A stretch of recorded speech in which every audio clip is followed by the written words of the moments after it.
Eh, bueno, buenas tardes a todos y a todas de nuevo. Vamos a empezar ya por el tema de ahora. Eh, Bienvenidos a esta conferencia, a este conversatorio intitulado Intervenciones en aislamiento social y soledad no deseada en mayores a partir de prácticas de sociología clínica.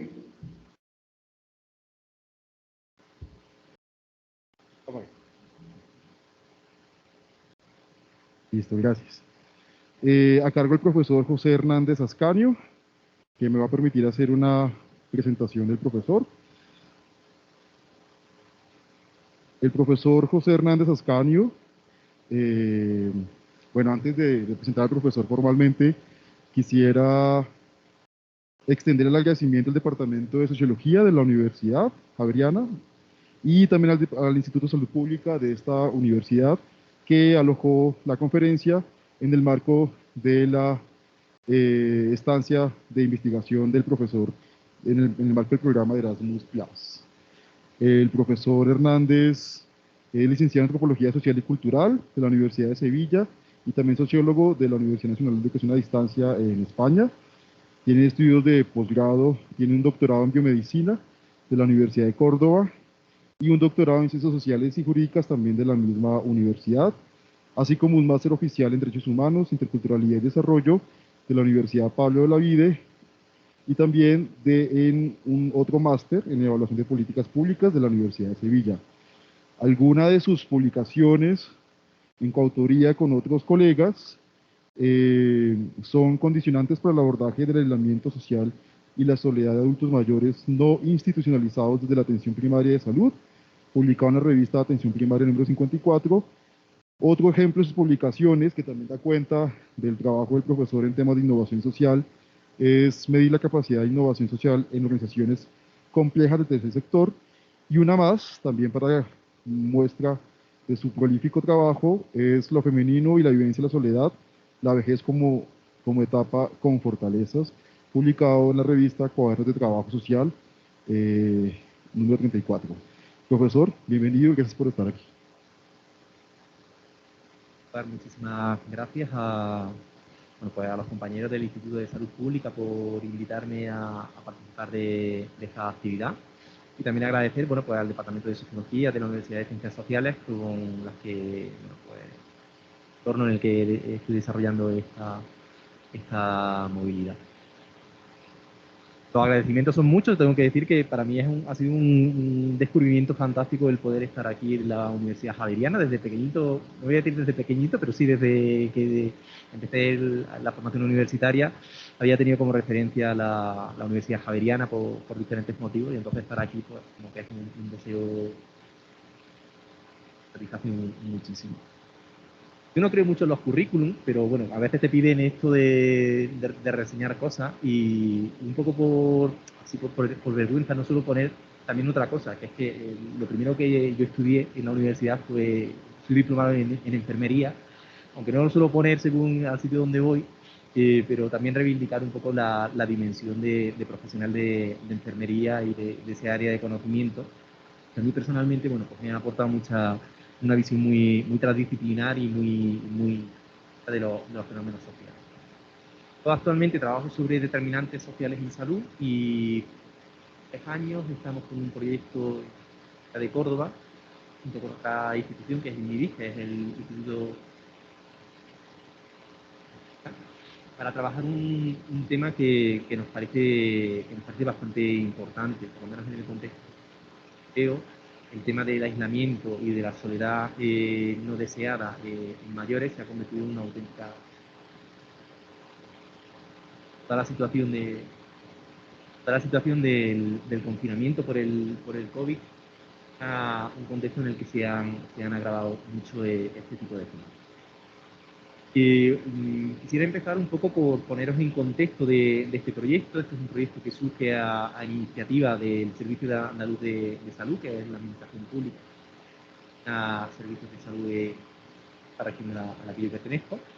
En un momento determinado hace una propuesta a la Universidad de Córdoba para diseñar un tipo de intervención, algún tipo de estrategia que permita reducir o permita abordar la problemática del aislamiento social y la soledad no deseada en niños. Se constituyó un equipo multidisciplinar en el seno de la universidad, donde participamos profesionales de ciencias sociales, profesionales del ámbito de enfermería, profesionales. Bueno, pues estuvimos dando un poco de pensada a cómo abordar esta tema. Por planteamiento teórico y por práctica, nos parecía muy interesante hacer un diseño que hará, por un lado, la práctica basada en la evidencia, pero a la misma vez también que dará una perspectiva de innovación social y además, bueno, pues también reivindicar prácticas poco utilizadas dentro de la sociología, como en la sociología clínica. La clínica se ha incorporado relativamente hace poco al área de conocimiento de la sociología en España. Y bueno, por eso hicimos un proyecto y nos pusimos a trabajar. Voy a intentar que la presentación sea lo más dinámica posible. Agradecería pues, que si hay dudas, preguntas, reflexiones, pues que participáramos activamente, más que yo exponer un poco las reflexiones que surgen, que realmente los resultados de... Pues en primer lugar, una de las cosas que sería importante tener en cuenta es que cuando hablamos de aislamiento social y de soledad, hay tres términos que conviven y que nos encontramos en la literatura y que encontramos también en la práctica asistencial y que supone que el hecho de que convivan frecuentemente hace que también se confundan. Muchas veces en el imaginario de los profesionales o de los sujetos que participan en la intervención de este tipo de fenómenos no logran realmente distanciar los diferentes matices que suponen estos tres conceptos. Del proyecto que os voy a presentar, nosotros hicimos una fase previa, porque claro, un poco el objetivo del diseñar una intervención que pudiera ser aplicada desde atención primaria, desde los servicios comunitarios de salud. Claro, y lo primero que queríamos saber era hasta qué punto los profesionales sanitarios están concienciados, tienen un nivel de conocimiento, el de acción práctica suficiente y eficiente en este. Una de las cosas que nos encontrábamos es que los propios profesionales sanitarios no lograban distinguir realmente cuál era la diferencia entre vivir solo, estar en situación de aislamiento social y vivir una situación de soledad. Ya de por sí supone una dificultad bastante importante a la hora de plantear cualquier tipo de intervención. Creo que es importante plantar las bases y, bueno, pues es el vivir solo que tiene que ver. Cómo nos situamos en los domicilios, cuáles son las estructuras familiares y cuáles son las relaciones de apoyo en las que nos situamos. El aislamiento social tiene que ver con la disponibilidad de las sociales y de capital social que nos permite en muchas ocasiones proveer nuestras necesidades y situarnos en un contexto de una manera eficiente. Por tanto, el aislamiento tendría que ver con un déficit de esos lazos, de esos vínculos, y la soledad sí es una experiencia subjetiva que tiene que ver con cómo valoramos la disponibilidad o no de eso. Claro, nosotros a priori partimos de un poco del estereotipo, de la idea preconcebida de que todas las personas que viven solas necesariamente están en situación de aislamiento o están en una situación de soledad. Y no necesariamente es así. Es verdad que son conceptos que son complementarios, pero que a veces no necesariamente tienen por qué estar relacionados. De hecho, una de las cosas que nos encontramos durante el estudio es que cuando nos planteamos la posibilidad de hacer un estudio experimental, con un estudio piloto donde había un grupo control, un grupo experimental, en la captación de los participantes, cuando empezamos a hacer la captación de los sujetos que iban a participar en el estudio, la primera idea que nos surgió fue, bueno, pues vamos a intentar captarlo entre la gente que vive sola. En ese screening nos dimos cuenta de que se nos iba cayendo mucha gente. Había mucha gente relativamente, había gente que a priori vivía sola, pero que no manifestaba una situación de aislamiento porque tenía una red social suficientemente para sus necesidades o que tampoco se sentían solos, ¿no? Luego también nos encontrábamos una situación que era un poco diversa o un poco alternativa, que era la realidad, por ejemplo, de los cuidadores. Por ejemplo, un matrimonio mayor, donde hay uno de los miembros del matrimonio o de la pareja es más dependiente, por ejemplo, casos de Alzheimer, demencia, etcétera, pues la cuidadora, que normalmente suele ser la mujer, para el caso español, sí presentaba unos altos niveles de sentirse aislada o de vivir la situación consolidada, ¿no? Pues también nos encontrábamos en la situación de convivencia intergeneracional, donde había padre o madre que convivía con algunos hijos y que por el hecho de que estaban en dinámicas completamente diferentes, horarios, compromisos, intereses diferentes, la persona mayor sí se sentía en esa situación de aislamiento y sí se ubicaba en esa sensación de soledad. Entonces, para nosotros el primer reto fue el poder distinguir claramente entre unos conceptos y otros y para poder desarrollar una intervención que fuera eficaz para cada uno de esos elementos. Bueno, para nosotros, ¿por qué abordamos esta temática?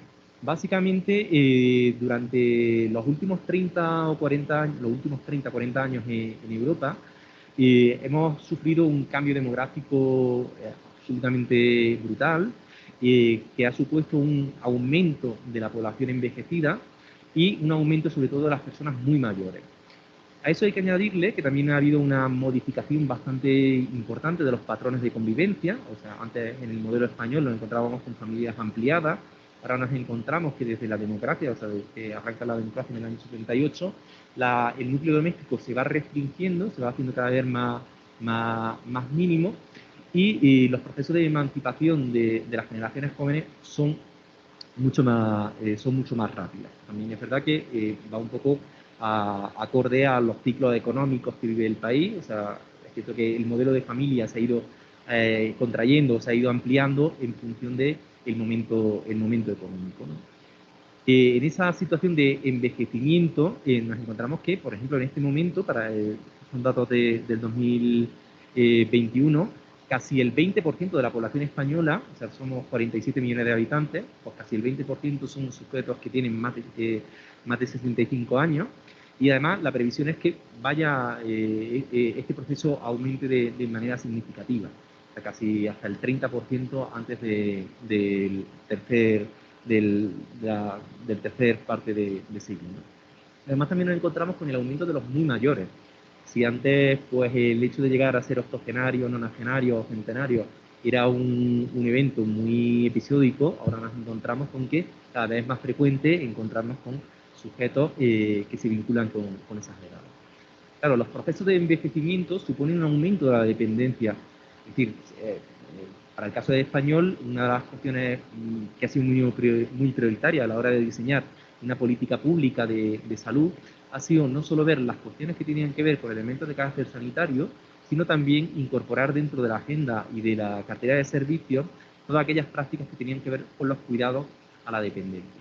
Esto ha hecho o ha permitido que mucha gente mayor que está en una situación de salud más o menos precaria pueda permanecer en sus domicilios a través de servicios de vialidad de asistencia, de ayuda a domicilio, centros de día, etc. Y bueno, pues en los casos más extremos pues, también nos encontramos con la posibilidad de la institucionalización de esos mayores, ¿no? Pero, como ya digo, uno de los elementos que también afecta a este fenómeno, por un lado, en la reconfiguración de la estructura familiar, pero también de los patrones de asentamiento. Cada día es más frecuente que las generaciones jóvenes se emancipan y ya no viven a la vera de sus padres, sino que por su propia biografía tienden a establecerse de manera mucho más distante, ¿no? Los cambios de residencia son frecuentes, eso hay que vincularlo también con los procesos de precariedad laboral que nos encontramos en España, donde es muy difícil que gente con menos de 40 años tenga un trabajo estable que le permita un poco mantenerse fijo en el territorio. Con eso, bueno, pues todo son ingredientes que al final han terminado cristalizando en un aumento del número de personas que viven solas y bueno, pues o sea, ese fenómeno supone una base para luego construir todos los otros fenómenos de los que voy a hablar. Luego también nos parece interesante plantear el hecho de que hay un aumento muy claro de la feminización de la vejez. Es decir, para el caso español es mucho más frecuente encontrarnos mujeres viudas mayores que al caso contrario. Y además esto se agrava en el caso de personas no institucionalizadas. Es curioso porque cuando es el varón el que se queda soltero, normalmente se suele reagrupar con algunos de los hijos o hijas, en el caso de que sea posible, y si no, se plantea directamente la situación de la institucionalización, es decir, llevarlo a una casa de cuidados, a una residencia. No, sin embargo, en el caso de las mujeres hay una mayor reticencia a internarlas en este tipo de, y también a que se desplacen y a convivir con el mundo. Entonces nos encontramos que, como vamos a ver, que la dimensión del aislamiento social y de la soledad es una cuestión que también influye claramente el género. Bueno, ya sabemos que en el fondo el género hay que verlo desde el punto de vista de carácter transaccional y de carácter interseccional, ¿no? Hay muchos elementos que están ahí y que son necesarios tener en cuenta, ¿no?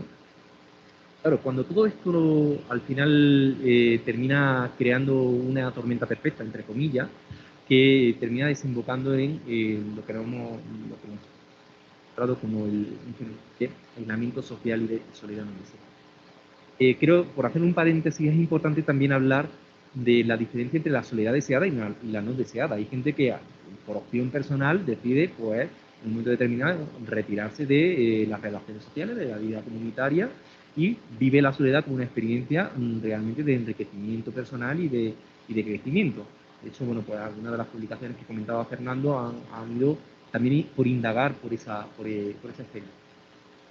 No solo la soledad, cuando es una opción, o sea, cuando es posible optar por estar en esa situación o no, no necesariamente conlleva elementos de carácter negativo.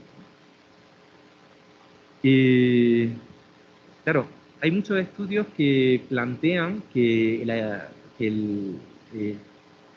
aislamiento social y la soledad son fenómenos que son transversales a lo largo de la vida.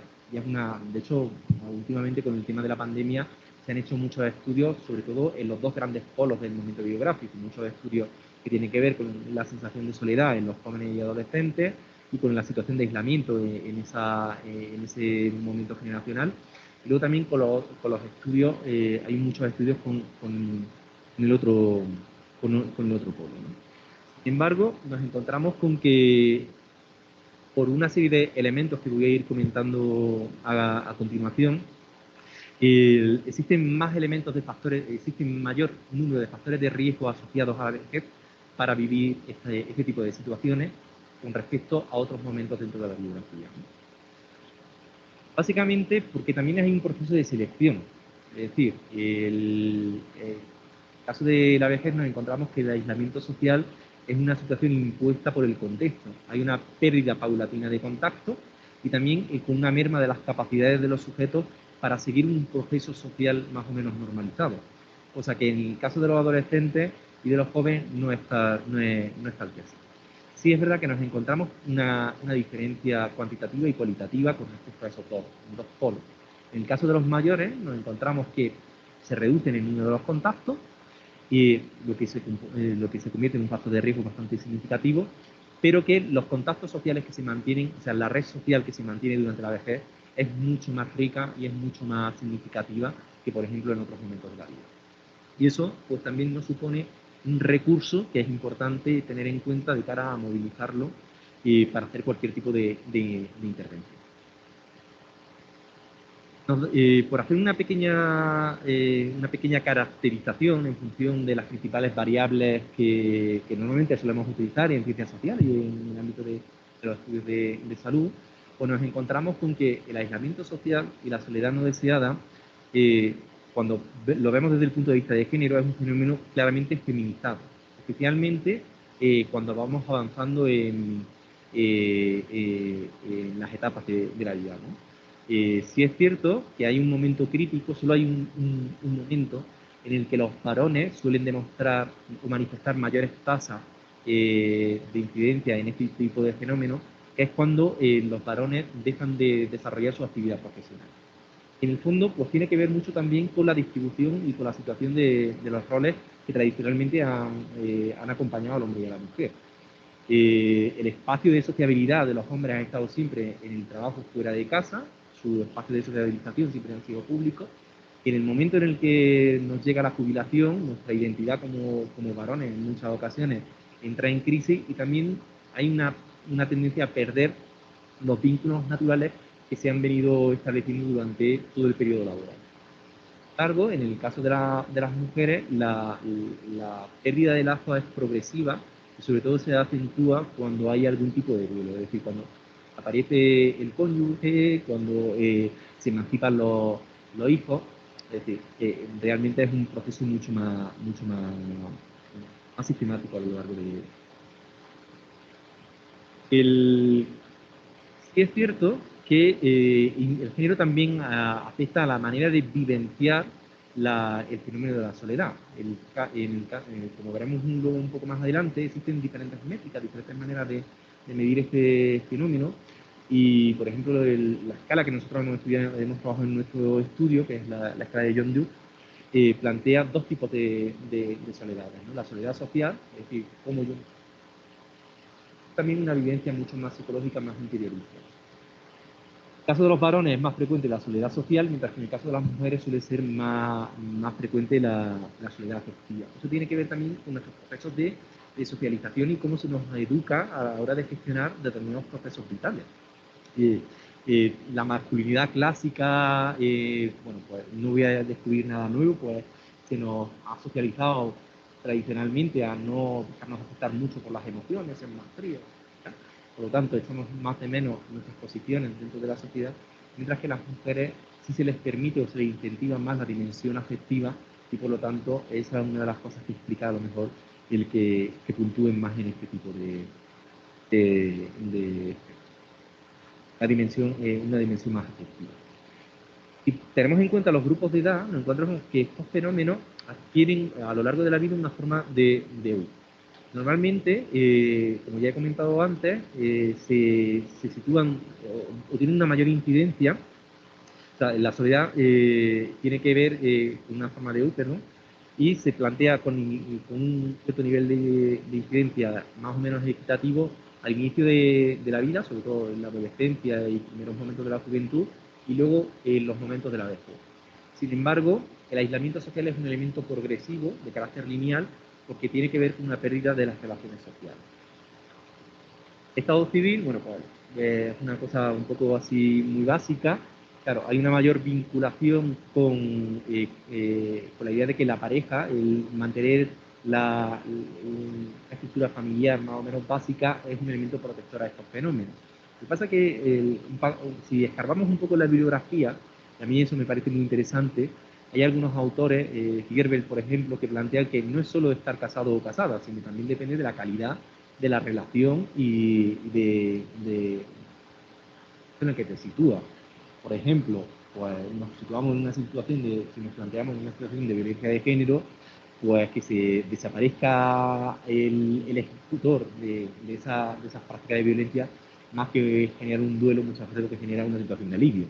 Entonces, bueno, pues que tampoco demos por hecho de que simplemente por estar más o menos etiquetado en una estructura u otra, conlleva necesariamente un resultado y otro, ¿no? Luego nos encontramos que hay una fuerte asociación entre el nivel de estudios y la capacidad de renta con estos fenómenos. Y en esto tiene que ver también con el tema de las desigualdades.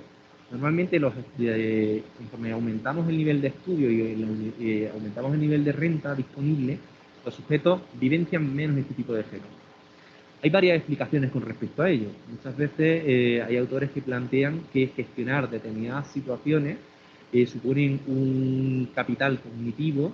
Por ejemplo, gestionar la soledad o el aislamiento supone la necesidad de un capital cognitivo que conlleva también un itinerario de formación. Entonces, tener más estudios supondría un mecanismo de protección central. Luego también la disponibilidad de recursos nos permite participar comunitariamente, sobre todo en sociedades donde el capitalismo ha entrado con mucha más fuerza y donde todos los espacios de ocio muchas veces se han visto externalizados y se han visto reducidos a espacios de consumo.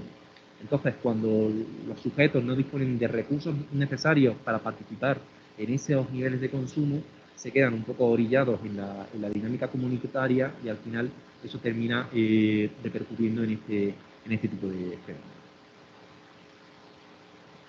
¿Es importante hablar de aislamiento social y de soledad en el contexto de salud? Pues esa era una muy buena pregunta y nosotros tuvimos que convencer bastante a algunos profesionales del ámbito biosanitario para trabajar esto, porque parece algo como más psicológico, de que esto es cosa de los psicólogos y poco más, ¿no?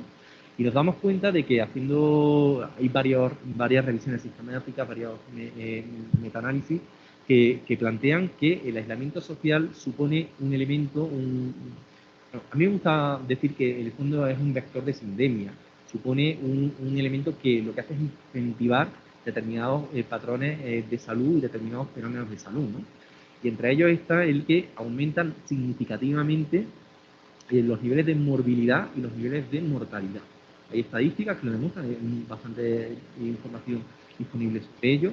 Y algunas de las explicaciones, básicamente hay como que dos líneas para explicar esta relación. Y una es que, por un lado, esos fenómenos suponen elementos altamente estresores que actúan a nivel fisiológico. Y luego está también el que ese tipo de fenómenos están asociados a patrones conductuales, muchas veces tienen que ver con comportamientos autolíticos o con comportamientos desviados que al final terminan generando fenómenos de salud bastante deteriorados, tanto a nivel de aparición de enfermedades como de adelantamiento del momento del fallecimiento. Claro, además eso conlleva también un efecto sobre el sistema de salud, en el sentido de que al aumentar un determinado patrón de patología, aumenta una hiperfrecuentación de los servicios sanitarios. Muchas veces, yo creo que también aquí en Colombia eso ocurre, pero nosotros en España decimos que los dos espacios fundamentales de socialización de la gente mayor, hoy por hoy, son los centros de salud y todavía las iglesias. El último reducto que le queda a la gente mayor, ¿no? Pero frecuente que un perfil de gente que vive sola, que se siente sola y además que se siente aislada, y que reconoce que el ambulatorio, el centro de salud es el único espacio donde se le atiende, se le escucha y donde se le cuida. Entonces eso hace que no solo haya un elemento objetivo, que es aumentar las enfermedades, sino que también que hace que convierte los entornos sanitarios en espacios de escucha y en espacios de cuidado que son más demandados, ¿no? Además, está demostrado con que esos fenómenos suponen una alteración de los patrones de autocuidado que en muchas ocasiones conducen a reingresos de la gente mayor. Determinado, si una persona tiene una intervención quirúrgica o tiene un proceso de salud que supone una intervención, o sea, una entrada hospitalaria y una salida, ese proceso post-hospitalario muchas veces no está bien seguido, no está bien atendido, básicamente porque muchas veces la gente también se abandona, entre comillas, fruto de estos dos fenómenos. Eso supone una reentrada más o menos frecuente a los espacios sanitarios, ¿no? Y además también está relacionado con un aumento de la dependencia y de la fragilidad, de las condiciones de fragilidad de los mayores. Pero cuando hablamos un poco de relaciones con el ámbito de salud, yo creo que es importante ponerle también nombre a cuáles son las patologías con las que normalmente nos asociamos, porque cuando nosotros hacíamos la revisión sistemática para fundamentar el proyecto, yo hice algunos descubrimientos que a mí me parecían muy llamativos, ¿no? O sea, se me hubiera ocurrido pensar que, por ejemplo, la soledad podía tener directamente relacionado con enfermedades cardiovasculares. A lo mejor pensaba que, bueno, por la enfermedad mental, el deterioro cognitivo, ¿sí? Pero sí hay una evidencia empírica y una evidencia clínica que nos plantea una relación directa entre estos dos fenómenos con enfermedades de carácter fisiológico. Como ya digo, bueno, pues las más frecuentes suelen ser la presencia de muerte prematura, que también hay que vincularla con de suicidio, incidentes cardiovasculares, fragilidad, enfermedad mental, alteraciones cognitivas. Hay estudios bastante interesantes que plantean que, por ejemplo, la presencia de enfermedades degenerativas, como puedan ser el Alzheimer, demencia senil, precoz y tal, muchas veces se desarrollan en contextos donde los mayores están en situación de aislamiento o están vinculados a procesos de soledad. Claro, ahora habría que ver que, bueno, pues si esto es tan importante, realmente, ¿qué estamos haciendo con ello? Y en esta revisión sistemática que nosotros hicimos para fundamentar nuestro trabajo, nos dimos cuenta de que prácticas, o por lo menos experimentos ha habido mucho durante los últimos 15-20 años. De hecho, se ha convertido en una de las prioridades de algunos de los países europeos. Bueno, pues Reino Unido incluso tiene un ministerio propio para trabajar este tipo de eventos. En Suiza, Finlandia también es una prioridad de Estados Unidos también tiene alguna experiencia en este sentido, pero sin embargo nos encontramos con que no había realmente un trabajo sistemático, no había una práctica basada en la evidencia, sino que había mucho experimentar, ¿no? Y eso nos daba lugar a múltiples experiencias a la hora de intervenir en el tema de aislamiento y de acompañamientos personales de carácter sustitutivo, prácticamente basado en programas de voluntariado, porque muchas organizaciones del tercer sector que lo que tienen, lo que tienen es un programa de acompañamiento, en España lo que es el programa de asistencia, que es mantener un contacto fluido con el usuario, también grupos comunitarios de vida saludable, de envejecimiento activo, terapia con animales, habilidades cognitivas, reestructuración un poco de habilidades sociales y tal. Y luego, bueno, pues como vivimos un mundo tecnológico, pues también trabajar mucho en la mediación de los procesos de acompañamiento a través de recursos de carácter como internet, aplicaciones, etcétera, etcétera. Claro, nos dábamos cuenta que casi cuando se hacía una evaluación de este tipo de programas, que es una de las grandes déficits que tienen este tipo de experiencias, la evaluación, es decir, la evaluación de resultados suele ser una cosa muy escasa, y nos encontramos que las dificultades a la hora de implementar y a la hora de de que los resultados fueran eficaces tenían que ver, por un lado, con la propia manera de captar o de seleccionar los sujetos que participaban en esos procesos, con las habilidades y con las competencias y los perfiles de los sujetos que participaban como agentes de intervención, y luego también con un poco los entornos o los contextos en los que se desarrollaban esas intervenciones.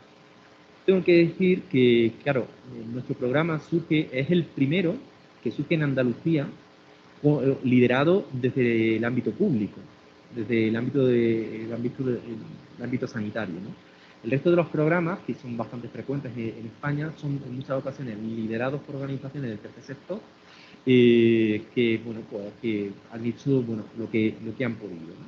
Y eso hace que las intervenciones también sean limitadas.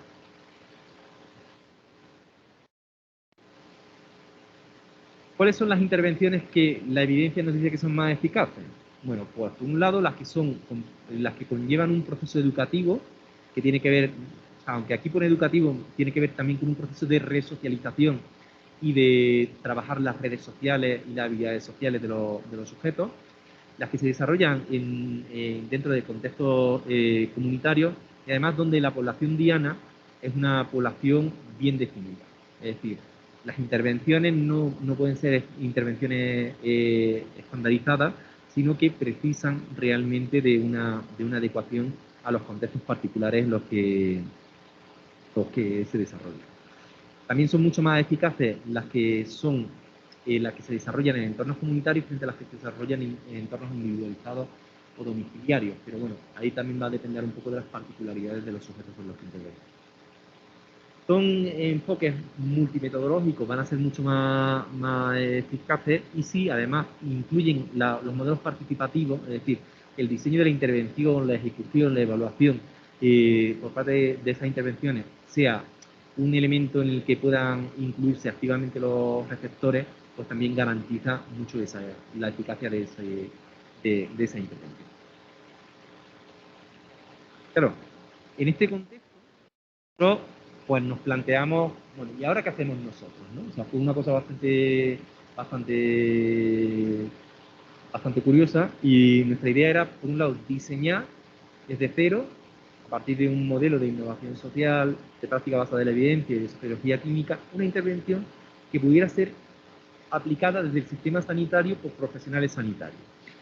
Luego ahora vamos a ver que hubo que ir desmontando algunas cosas porque los contextos son importantes a tener en cuenta, ¿no? Y para eso, en primer lugar, lo que hicimos fue, bueno, complementario a ese objetivo principal, nos interesaba también mucho discriminar cuáles eran los principales factores que afectaban o que condicionaban la situación de aislamiento y de soledad a los mayores con los que trabajábamos, por lo tanto, hacer un diseño que fuera más o menos personalizado al contexto de la ciudad de Córdoba, que es donde se desarrolla este proyecto, y luego pues también evaluar cuáles eran los elementos de sostenibilidad y de aplicabilidad dentro del sistema. Ya veis, hicimos un trabajo bastante complejo, porque por un lado era caracterizar a los usuarios, por otro lado era hacer un diseño proceso para ellos, donde además ese diseño pudiera ser aplicado desde el sistema sanitario, y por otro lado era el dar una información suficiente para que ese proceso de intervención pudiera ser mantenido, pudiera ser incorporado a la agenda. 10 minutos. ¡Ay! Vale. Está bien que la gente me avise del tiempo que llegue. Me subo a la parra. Bueno, nosotros os explico un poco más rápido. Hicimos un estudio experimental. Primero hicimos una revisión sistemática para ver cuáles eran las principales prácticas de intervención que serían eficaces y eficientes.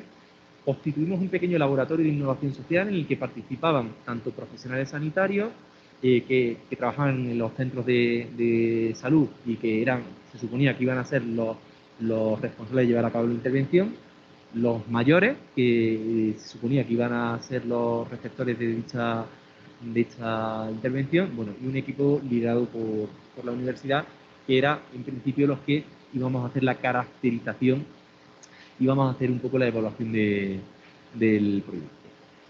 Nos metimos un poco, yo que soy muy de cualitativa, decidimos, bueno, pues optar en este caso por un estudio experimental porque necesitábamos una evidencia de que realmente esa práctica iba a ser eficaz. Entonces lo que hicimos fue reclutar varios centros de salud del distrito sanitario, se hizo en 13 centros de salud.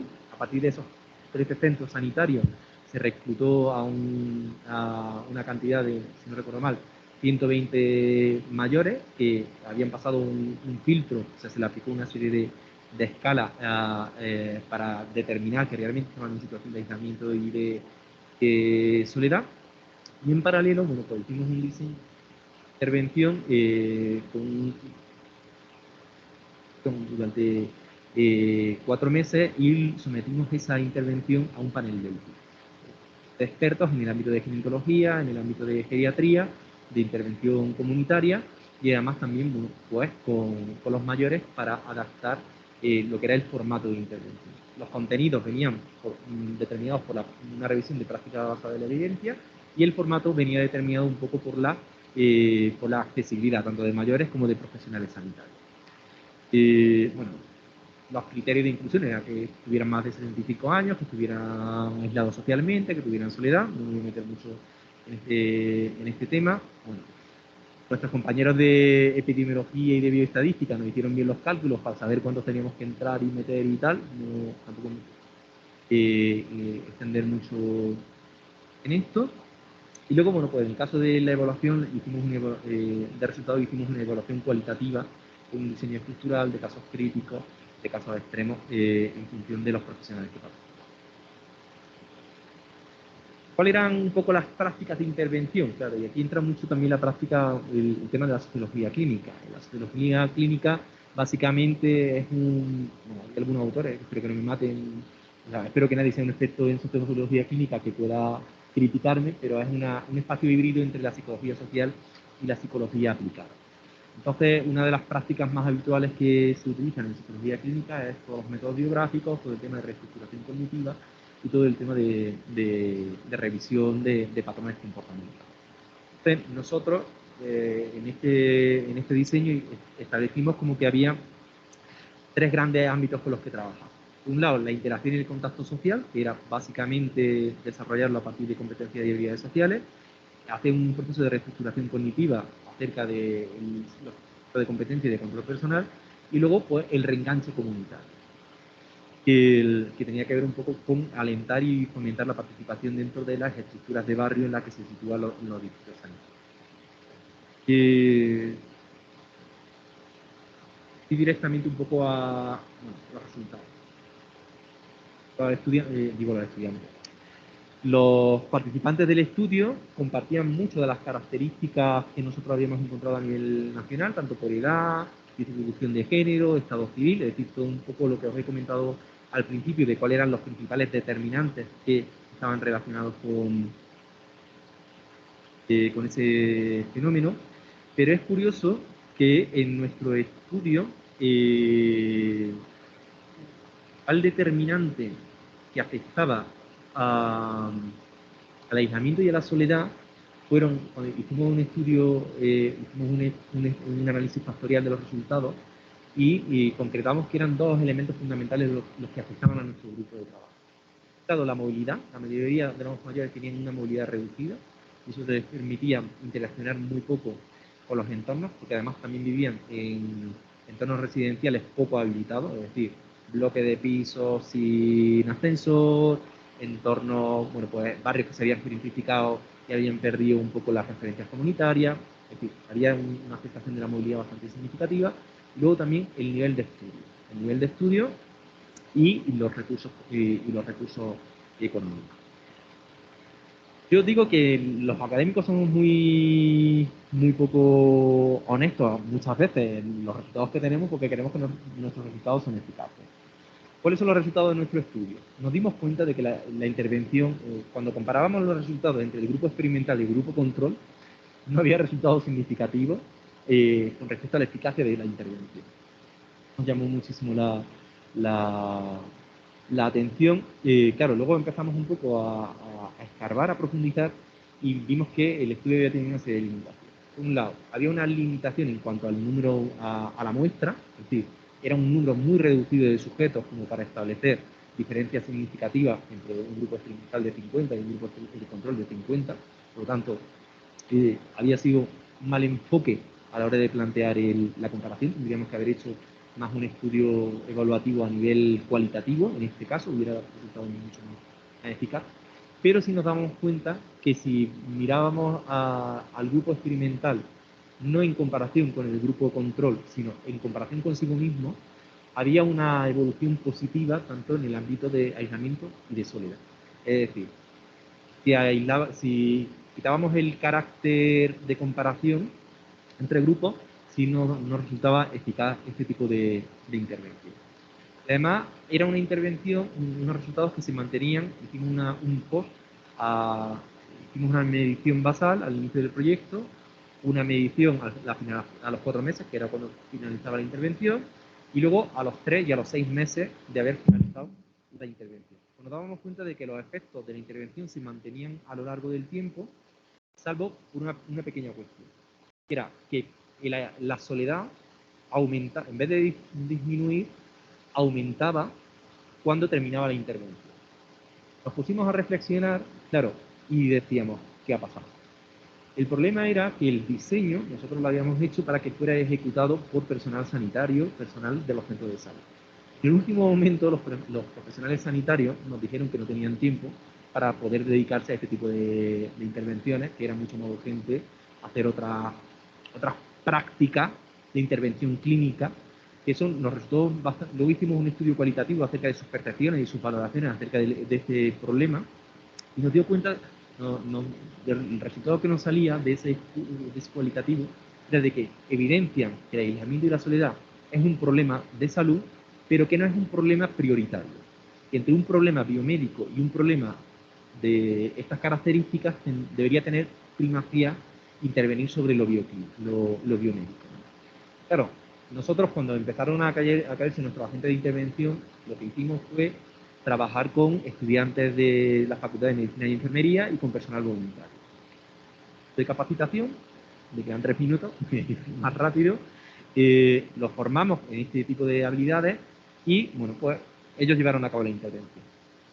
Hicimos la evaluación del proyecto, nos dimos cuenta que, claro, el perfil de la gente que intervenía, de la gente de intervención, era gente entre los 22 y los 24 años, que en la mayoría de las ocasiones lo que había hecho era sustituir el rol de nieto o de nieta de los mayores a los que estaban acompañando. Es decir, ahí había una situación, o sea, la intervención se había visto secada por el rol relacional entre el usuario y el agente de intervención. De hecho, cuando hicimos algunas entrevistas también a los mayores y nos decían, claro, es que fulanito o fulanita, es decir, el chico o la chica que venía a hacer la intervención conmigo, se marchó y ya no sé nada más de él. Es decir, provocamos una situación de duelo que lo que hizo fue aumentar en un primer momento la situación, la sensación de soledad emocional que tenían esos mayores.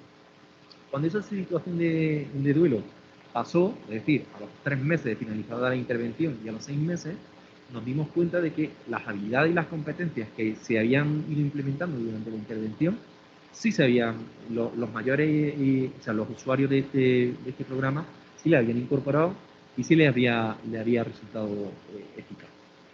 Entonces, la verdad que nos damos cuenta de que con respecto a los resultados, no, tenemos que ser exquisitos en lo que se publica, que esa es una de las cosas que siempre hay que hablar. Los resultados de este trabajo serían muy poco publicables, pero desde una práctica y desde una agencia de intervención, yo creo que es una cosa de la que se pueden sacar muchos muchos elementos de carácter positivo. Creo que esto es un resumen muy rápido del trabajo. No sé si quieres.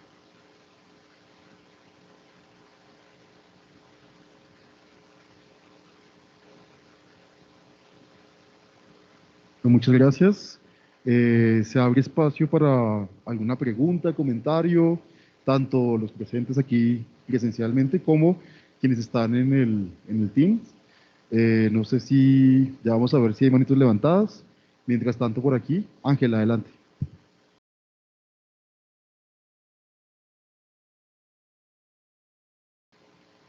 La primera, dos preguntas. La primera es sobre las redes. ¿Estaron en relación con las redes de estas personas? ¿Hay mucha heterogeneidad en esas redes o son más bien como similares, ¿no? O si son en relación con esas redes de apoyo y cómo estas personas las adversidades, no solo digamos salud, sino también en lo económico, en lo social, eso por un lado. Por otro lado, a partir del trabajo, ¿cuáles creen ustedes que podrían ser unas alternativas o unas propuestas en relación con lo comunitario? ¿Sí? Tanto como con el desarrollo de programas sociales o servicios comunitarios y de entorno, digamos,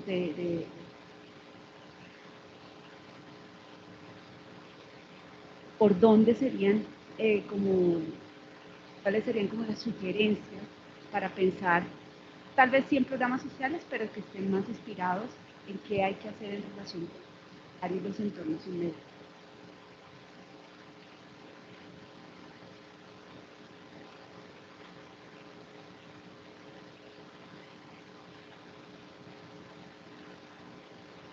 Sí, bueno, gracias por la presentación.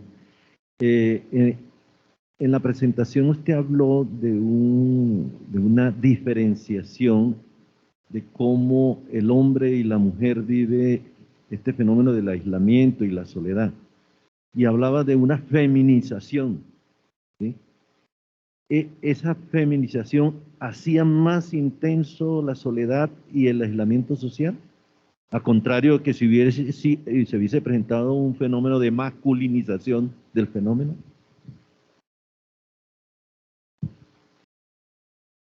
Yo tengo una curiosidad, digamos, porque pensar que un fenómeno social tan complejo se solucione con una intervención. Porque al final los resultados parecían indicar que la intervención no funciona. Hay una pregunta de los compañeros y compañeras que nos están siguiendo por el Teams. Entonces vamos a escuchar y ya respondes, por favor, estas. Liliana, por favor, adelante. Puedes hablar por el micrófono. Buenas tardes, ¿están? Buenas tardes, te escuchamos perfecto. Gracias. Bueno, yo tengo cosas. La primera vez no me quedó muy claro cuáles fue la intervención bueno, la intervención específicas que se realizaron con las personas mayores, pues cuanto al también y ese sentimiento de soledad. Y en segundo, me surge la pregunta de cuál sería su posible relación con el abandono. Gracias. Gracias. Sí, que se cortaba un poco. Quería que si podías describir brevemente, más concretamente la intervención.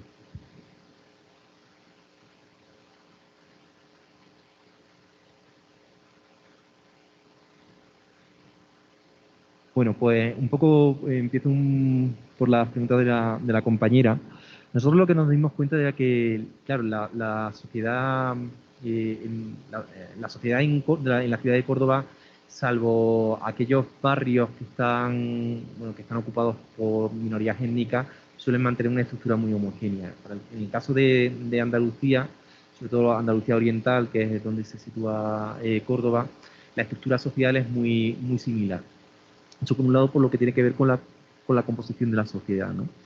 La principal diferencia que nosotros encontramos en las redes no era tanto por el perfil social, sino por los barrios donde habitaban los mayores. Los mayores que estaban en barrios tradicionales, es decir, un poco barrios más periféricos, sí mantenían un poco una estructura social más o menos clásica y la mayoría de sus necesidades se veían cubiertas por vecinos o pequeños comercios que estaban cerca de los domicilios donde ellos se encontraban. De hecho, bueno, pues había una especie de voluntariado, entre comillas, por parte de los comerciantes, que lo típico, pues, si los mayores tenían problemas de movilidad, le subían, le bajaban la compra, servían un poco como vigilantes también de cómo se encontraban. De hecho, bueno, pues también cuando estuvimos un poco haciendo en otro proyecto un poco parecido que queríamos hacer antenas, lo que eran antenas de identificación y de detección precoz de situaciones de abandono, y nos dimos cuenta de que los mejores observadores eran los pequeños comercios, porque los mayores tienen sus rutinas. Sus rutinas eran ir de A a B, de B a C, de C a D, y entonces en el momento en el que fallaban, se activaba una especie de sensor dentro de la cabeza de estos comerciantes y preguntaban, o había un nivel de confianza suficiente, por ejemplo, con los entornos familiares y tal, como para activar una alerta en el caso de que hubiera algún tipo de cosa que ocurriera, ¿no? Entonces, los barrios periféricos, los barrios más o menos tradicionales, las redes sociales eran sobre todo un poco cubrir necesidades. Sí es cierto que en la medida en que aumenta la defunción de mayores y el entorno un poco más afectivo o más de relaciones cortas había desaparecido, y eso sí era un determinante de la situación de aislamiento y de soledad. Pero las redes comunitarias sí permanecían en este tipo de barrios. ¿Dónde se veía afectadas las redes comunitarias? Los barrios identificados. Es decir, Córdoba tiene un problema muy básico que es el turismo, y entonces los barrios que demográficamente donde residía gente más mayor eran los barrios de centro, y son los barrios donde hay mayor presión turística. Entonces, en muchas ocasiones se ha presionado a los comercios, había una reconversión de los barrios de tal manera que se han cerrado comercios tradicionales, se han convertido en servicios auxiliares al turismo, pues apartahoteles, servicios de restauración, etcétera. Y en muchas ocasiones también las viviendas se ha presionado mucho para que se abandonen. Entonces, en el centro de la ciudad quedan todavía gente mayor en situación muy aislada, donde además, si necesitan hacer la compra o necesitan cubrir sus necesidades, tienen que salir fuera de los barrios. incluso los centros de salud del barrio centro, o sea, no está en el centro del barrio, sino que está en un espacio periférico, ¿no? Y eso es era una de las principales dificultades que tenían a la hora de gestionar el día a día, ¿no? Claro, y ahora vinculo un poco la segunda pregunta que tú me has hecho con la pregunta que me ha hecho también el compañero acerca de por qué hacer una intervención y el trabajo de lo comunitario. Claro, hay un problema muy básico que es, bueno, la dinámica que tiene, por ejemplo, la ciudad de Córdoba ha sido de la de desactivar el tejido social. Es decir, hay muy poca presencia de asociaciones, colectivos, y los que permanecen son instituciones altamente profesionalizadas. Pues hablo de instituciones como Cáritas o como Cruz Roja, es decir, que tiene un nivel de organización y de formalización muy... Entonces, los tejidos comunitarios se han ido desactivando, se han ido diluyendo, y los que se han ido creando nuevos no tienen la capacidad de incorporar a la gente más mayor.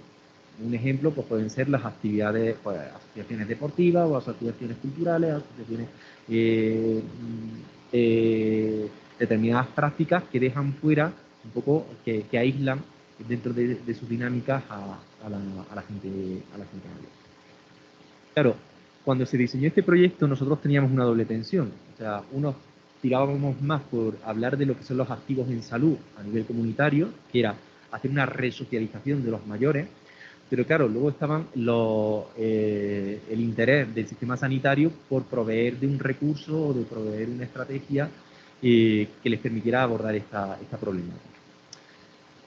Esto también tiene que ver un poco el fallo del por qué una intervención tiene que ver con los marcos teóricos y cómo comprendemos el origen de la soledad y del aislamiento. Y en esto hay múltiples marcos. Están los más psicologicistas, que tienen que ver con la teoría del apego y que tienen que ver con el tema de recursos y habilidades personales, y entonces entran mucho más en consonancia con intervenciones clásicas que son más vendibles, entre comillas, para el sistema sanitario. Luego pues hay también explicaciones más sociológicas, más culturales, en las que se sienten menos cómodos pues, el personal sanitario más médico. Claro, nosotros aquí no teníamos libertad absoluta para hacer lo que quisiéramos. Si nosotros hubiéramos hecho un diseño, es decir, nosotros en el fondo participamos de un proyecto relativamente de consultoría. Nos dijeron que nos incorporáramos para hacer una cosa y al final nos terminamos apropiando del proyecto y terminamos intentando adaptarlo un poco también a nuestros marcos, ¿no? Pero tuvimos muchas limitaciones, porque el mandato del objetivo era una intervención que se hiciera desde atención primaria. Eso responde también mucho con el modelo de prestación de servicios que hay en España, que es una codificación y una institucionalización de los servicios. Nosotros lo que hemos vivido en los últimos 15, 20 años es una desmovilización y una disolución de los recursos comunitarios en favor de una institucionalización y de una organización muy estandarizada, ¿no?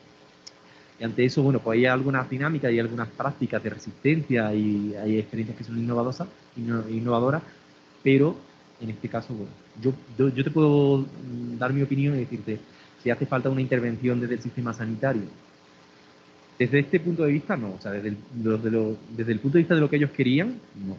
Yo sí creo que el servicio sanitario debe incorporar esta problemática y debe actuar como coordinador de servicios comunitarios de salud. Es decir, incluir también figuras que tienen que ver con educadores sociales, con activar, con dinamizar los activos de salud de la comunidad y ver que, bueno, pues una asociación, un colectivo, un centro de día, la parroquia, el frutero, son mecanismos que se pueden activar con una intencionalidad para mejorar las condiciones de bienestar social y de las condiciones sanitarias de la población. Pero claro, eso parte de una visión muy comunitaria que no es la predominante en el sistema sanitario.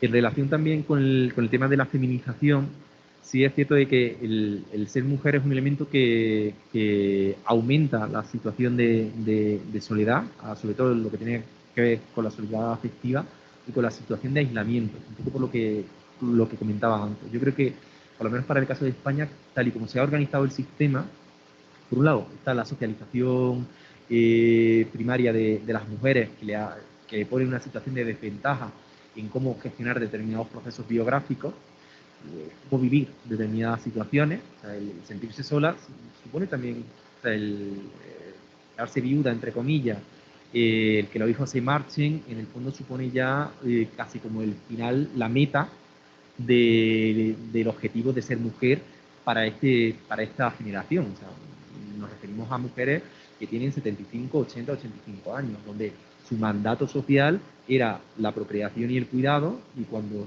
dejan de tener esa función, se plantean un vacío asistencial que no se cubre por otra cosa. Pero claro, eso también hay que añadirlo con que ahora las mujeres permanecen más tiempo en sus casas porque económicamente tienen una cierta autonomía. El hecho de tener un del bienestar que provee de pensiones relativamente suficientes para que las mujeres permanezcan en sus hogares hace que estén en una situación mucho más polarizada que los varones.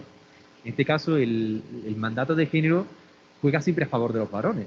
¿Por qué? Porque yo lo hablo también un poco por experiencia, ¿no? O sea, vemos a una mujer mayor y la vemos como una persona autónoma que se puede valer todavía por sí misma, pero sin embargo, un hombre mayor que fallece su pareja se ve como una persona vulnerable. Entonces, automáticamente se activan más los recursos para proveer un acompañamiento y una asistencia al hombre que a la mujer. Hay incluso, bueno, para el caso de España, no sé si aquí también funciona así, pero tenemos una visión mucho más empoderada para algunas cosas con respecto a las mujeres, pero que eso juega en contra de la situación de las mujeres. Es decir, que en el fondo es un arma de doble filo. No sé si con eso, con respecto a lo que comentaban también la compañera de la intervención, bueno, pues fue una intervención que de carácter individual, es decir, se hizo una intervención individualizada a lo largo de 4 meses con el conjunto de los mayores, donde se alternaban reuniones presenciales en el domicilio o en el entorno natural de los mayores con un acompañamiento telefónico. Al inicio de la intervención, lo que se hacía, las primeras sesiones tenían que ver mucho con enganche emocional entre la persona que acompañaba y el mayor, y se hacía una especie de contrato de objetivos, es decir, cuáles eran las expectativas que tenía el mayor con respecto al proceso y con la idea de un poco de aterrizarlo. En esas primeras sesiones también se identificaban una serie de patrones o de factores que pudieran estar afectando, pues el tema de movilidad, recursos económicos, se hacía un diagnóstico del mayor y a partir de ahí se hacía una programación, ¿no? Las siguientes fases tenían que ver con, por un lado, intervención más en habilidades y competencias, mucho que ver con el tema de restitución cognitiva, motivación y empoderamiento, pero también con el reenganche comunitario. Es decir, hacer el agente de intervención hacía de puente de correa de comunicación entre el mayor y la comunidad. Una de las cosas que a mí me llama mucho la atención, que funcionó, voy a poner un ejemplo, era que a lo mejor los mayores muchas veces decían, pues necesito hacer tal cosa, o necesito ir al banco, o necesito ir al centro de salud y tal, pero no voy porque estoy solo. Entonces, una de las cosas que institucionalizaron mucho de los intervenidores, de los actores que intervenían, era, bueno, pues yo te acompaño, pero yo no te recojo en casa, sino quedamos a un punto intermedio de camino entre tu casa y el lugar donde vamos a ir. Porque claro, una de las cosas que también, y no lo he comentado, que afectaban a los mayores, era que poco a poco había habido un debilitamiento de su autopercepción acerca de las competencias que tenían para moverse en los entornos rurales, en los entornos urbanos y en el ámbito comunitario. Es decir, el tener que enfrentarse a una gestión administrativa, el tener que enfrentarse a coger el autobús, el tener que enfrentarse a hacer una gestión en el banco, pues les generaba mucha ansiedad y al final terminaban relegándola a, bueno, pues que se las terminaba haciendo el hijo o la hija o la asistenta de ayuda a domicilio.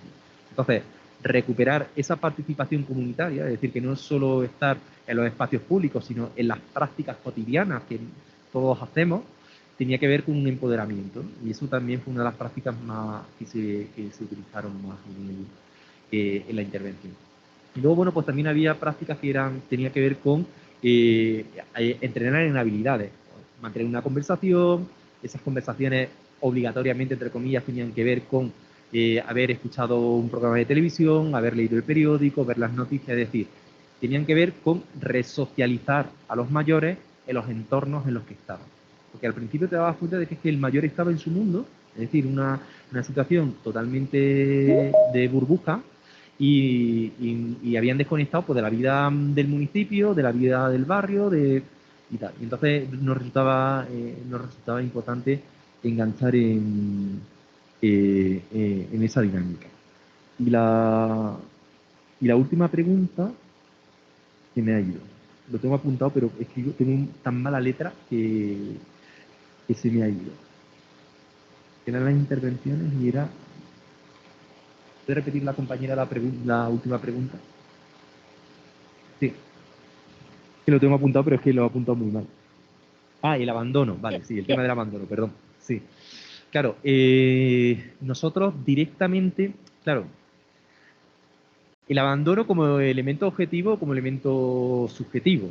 Porque si hablamos, la mayoría de las personas que se sienten solas a nivel emocional, nosotros utilizamos la escala de John Dewey, y claro, ahí lo que se mide son una serie de descriptores acerca de mi expectativa con respecto a cómo deberían ser mis relaciones y cómo son en la realidad. Claro, si mi expectativa es que yo sería que mis hijos vinieran a verme todos los días y mis nietos vinieran a verme todos los días, si no, eso no se da en la realidad, yo tengo una sensación de abandono. Sí, es cierto, pero eso es un elemento de carácter subjetivo. Eso cuando lo contrastas acerca de si se llaman situaciones de cuidado en diferido o no, es decir, nosotros en la mayoría de los casos, salvo en un caso, que si nos encontramos una situación de maltrato por parte de los familiares, la mayoría de las ocasiones lo que había era que se habían un poco relajado las relaciones familiares, porque los hijos o la familia vivían alejados, pero se había lo que nosotros denominamos un poco de cuidado en diferido. Es decir, los hijos y las hijas estaban pendientes de las tareas administrativas, de que si había que hacer cualquier gestión, pues estaban pendientes, de verlos una vez o dos veces al mes. Pero claro, eso es un elemento que depende de si lo planteamos desde una perspectiva subjetiva o desde un elemento objetivo. Ya digo, nosotros en nuestro caso, para nuestro estudio, no nos encontramos nada más que un caso de maltrato por parte del hijo. En el resto de las situaciones, un poco también indagando a través de personal sanitario que sí tenía un conocimiento más cercano de los mayores que participaban del estudio, la mayoría de las ocasiones era eso, que las expectativas no se cubrían, y bueno, y ante las expectativas cada cual es libre, es decir, yo puedo desear lo que quiera y tengo libertad y autonomía para hacerlo, pero no necesariamente se tienen por qué ver cubiertas esas expectativas. No sé si eso contesta a la pregunta de la compañera. Bueno, muchas gracias. No sé, queda espacio como para una pregunta más. No sé si en el chat o ahí, parece que no. Ya nadie levantó la mano tampoco. Pues nada, muchas gracias de nuevo, José, por esa buena conferencia, muy intuitiva y muy útil para el trabajo también que hacemos en Colombia.